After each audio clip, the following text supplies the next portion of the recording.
গাছের কাঁটার চাইতে যেমন মাছের কাঁটা অধিক বিপজ্জনক, ঠিক তেমনি দূরের মানুষের চাইতে কিন্তু কাছে থাকা মানুষগুলো অধিক বিপজ্জনক হয়ে ওঠে মাঝে মধ্যে। তাই সবসময় এদের সাথে সাবধানে চলাফেরা করা উচিত। আসসালামু আলাইকুম সবাইকে। বাইরে প্রচুর গরম পড়তেছে। এই গরমে ঠান্ডা ঠান্ডা এক গ্লাস জুস একদম কলিজা ঠান্ডা করে দিবে। আম তো অনেকভাবে খাওয়া হয়, জুস করে অনেকবার খেয়েছি। আজকে ভাবতেছি সবার সাথে একটু শেয়ার করব।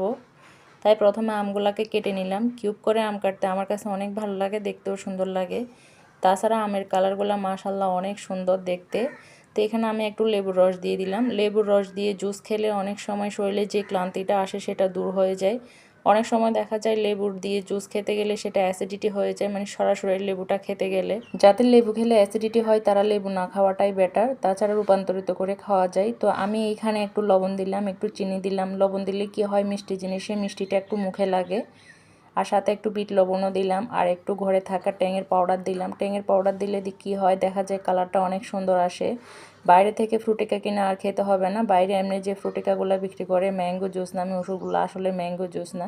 তাছাড়া এই আমের সিজনে ঘরে যতটুকু পারেন ততটুকু ম্যাঙ্গো জুস তৈরি করে খান।